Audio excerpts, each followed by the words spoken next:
Hey, what is up, everybody? This is Stevie Breach coming to you here. This is the video going to be about the Week 10 San Francisco 49ers versus the Arizona Cardinals game. This is the second time the Niners are going to be matching up against the Cardinals. Last time was in Week 5, a game that was played at home. The Arizona Cardinals, who are 2-3, not having the best season in the year in the world, rode into town, and the Niners basically lost 33-21. We didn't look good this day. This was before Colin Kaepernick went under center, which I believe was the last strand for Blaine Gabbert, if I remember right, because I believe the first game that Kaepernick would have started would have been Week 6 against the Bills. Honestly, in my mind, the worst thing about the Niner game, in my opinion, was the fact that not for the first time, but the second time, the San Francisco 49ers lost to Drew Stanton behind quarterback. Stanton didn't have the best game in the world. He did have 2 touchdowns, 100 yards passing. What we get killed on was basically just not being able to stop the run against David Johnson, the second-year player for Arizona. He wasn't supposed to be the main guy, but due to the injury to Chad Johnson, he is the number one back there. He ran for over 150 yards, had 2 touchdowns on the day. I believe Larry Fitzgerald had a pair of touchdowns as well.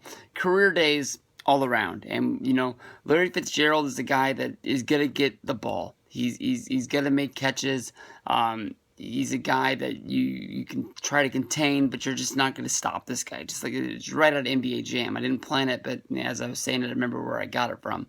But, the Niners, we're not going to break any records. We're not going to be a great team. We're 1-7 now? 1-8? Yeah, 1-8 because we had the bye week.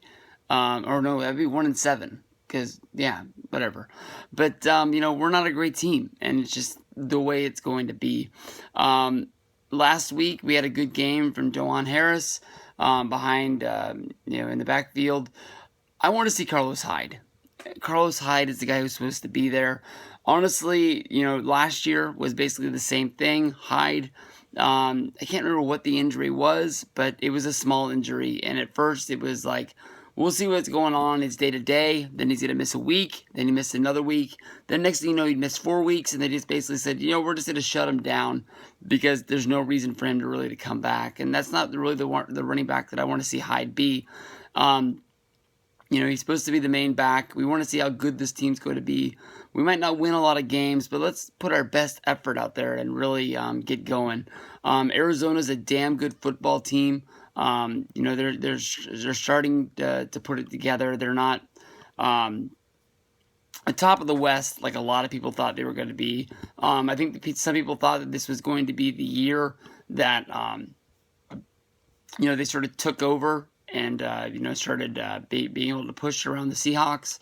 And they're underperforming a little bit as well, but that's a lot because of Carson Palmer's injury and things like that. But, the main thing is just going to be able to see how you can contain David Johnson as well as Larry Fitzgerald. 49ers need to, basically not turn the ball over. The Arizona defense is one of the best defenses in the NFL. I believe they're in the top 5 in scoring defenses. And, they can make pick sixes. They can, strip the ball and they can run it back. They've just found ways to put points on the board. And we can't leave opportunities on the field as Colin Kaepernick did. As he said about the game last week with the Saints. 41-23 was a horrible score. But there was a point when the Niners could have really pulled that game in and really either made it a close game or not. Quentin Patton is a guy that honestly I want to see step up and see that he can really perform like he did last week and be a real part of this football team, because honestly we haven't had a real big passing attack in a few years, but he's a guy that honestly when I look at, we wonder why we picked this guy with the first round pick and why he's been out there. So let's see what's going down, and we'll see what happens on Sunday. Peace out, everybody.